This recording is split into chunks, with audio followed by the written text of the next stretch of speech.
Hey everybody, this is Mr. Bill. Today I'm working on my Impala, doing a water pump. It's a 2004.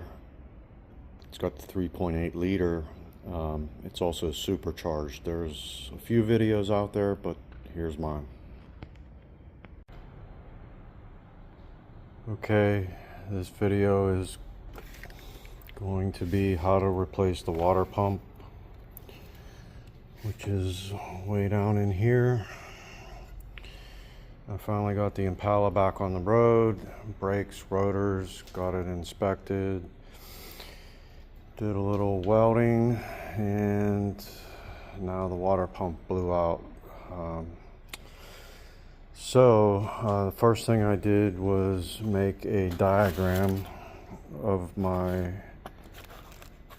belts, the supercharger belt and the regular belt. I'm going to disconnect the battery. I'm going to remove this brace. I'm going to relocate this fuse box and take these two nuts off and just kind of get it out of the way here, and remove this fluid radiator reservoir to make some room, and then take the two belts off. Okay, so I made some room. I removed the reservoir and this brace. I also unbolted this fuse box, which sits right here, to get it out of the way.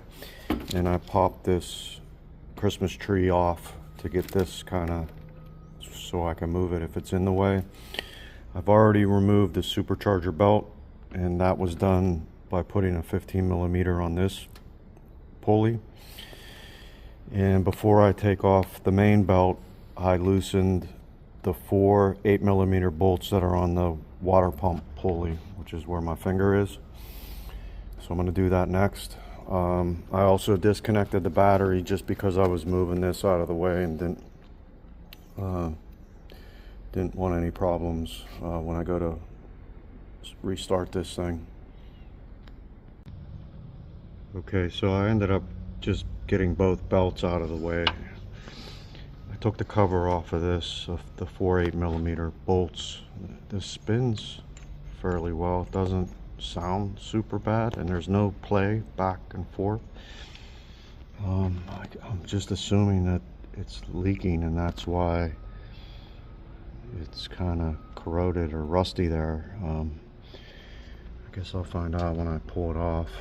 I don't know where else the water can be coming from, other than I know it was leaking off the bottom of the crank here. So I'm going to remove this pulley right here.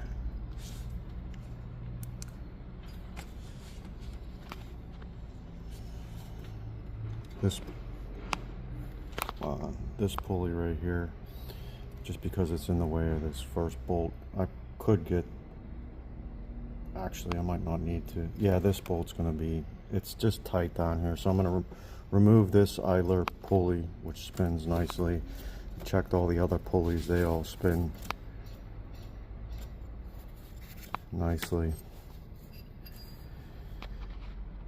Okay, so I got the old pump off. These are the longer bolts, and then there's these shorter bolts. They're all pretty rough looking, especially the longer ones. They're real greasy. I ordered a set of all the bolts for like $9 on Amazon, so I didn't want to spend a lot of time cleaning these. And these long ones are questionable because I have a feeling that they're going to be pitted underneath all that. So these are my drain pans. I caught the antifreeze, and that's the surface area that I cleaned. Most of all the gasketing off. There's still one spot that I need to hit again. I used a combination of this chisel gasket remover, this plastic gasket scraper, and some various Scotch-Brite paper towels, etc. Okay, so I'm cleaning up and going to paint this water pump pulley, and on the inside I noticed some rust, so I believe that's where the water pump was leaking or dripping, weeping. So I'm going to go ahead and give this a coat of paint with this Rust-Oleum rust reformer on the inside, and then give it a coat of black gloss on the outside. Okay, so this is the water pump I bought on Amazon. It's made by Gates. I looked at the AC Delco. The reviews on that were not great. There was less negative reviews about this one, but I like the fact that it comes with a metal gasket and not a paper gasket, so there's no need for any type of RTV sealant. Part number on that is 42097. It was like 35 bucks. I bought these replacement bolts because mine were so dirty and just the time to clean each one. I got these on Amazon also for like $9 delivered. They have a thread sealant on them, so I don't need to use the Permatex that I have, and it has all the bolts, the 4 long bolts, the 4 other bolts for the water pump, and the bolts for the pulley. That number is Dorman 902-803.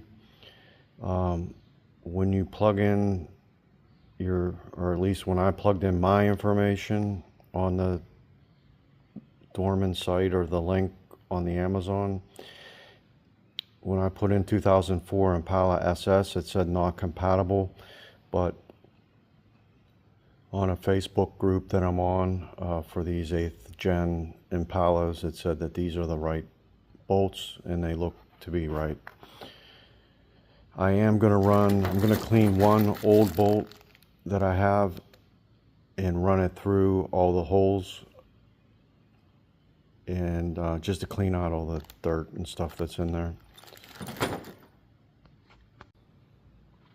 Okay, so here's the replacements against the originals. Same length, same thread. My suspicion was confirmed that there's a lot of corrosion on the shank of this bolt here. I'm assuming the others are just as bad. So it was good to find a replacement. Okay, so I got everything cleaned up, the mating surface. This pulley had some belt kind of stuff on it, so I went ahead and cleaned that up. And then I vacuumed and cleaned out the grooves down below from all the gasket material.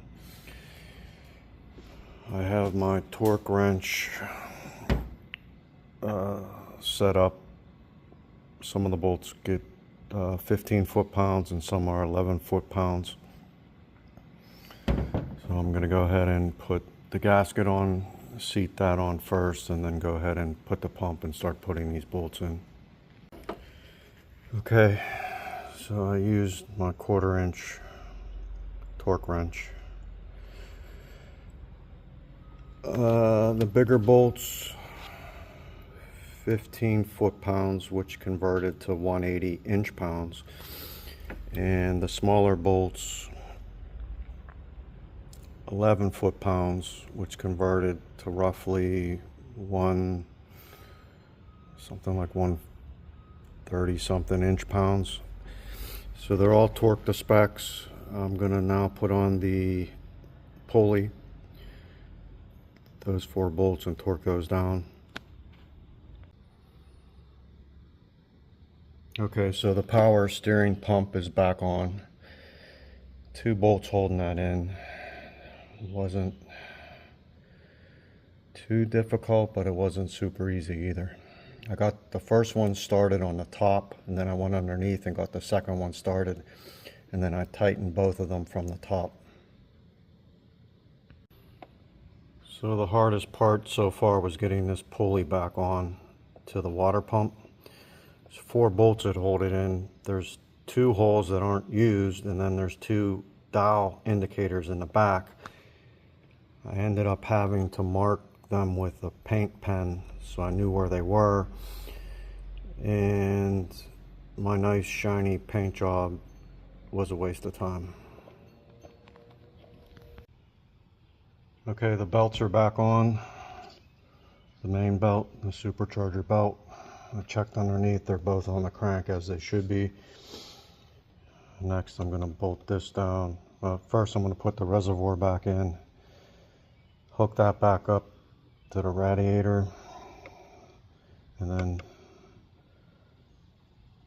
bolt this back in place, and then the brace in place. Okay, so everything's back together. Reservoir, bottle, and the hose connected, fuse box connected. I strapped this up out of the way. It was laying on the battery connected. I'm off to get some fresh Dex Cool. I'm going to get the concentrate. We mix it with what type of water? Distilled water. I do have some Dex Cool over here, but those two blue bottles on the left, but they are opened. They've been closed, but they're opened, and they're probably 5 years old, so I'm not gonna, I may use a little bit of it if I need to, but it looks pretty good, but I don't want to trust it in the winter. So I'm off to Walmart. Okay, here's the new Dex Cool. This is the Dex Cool I had left over, and I believe it's to be concentrated also.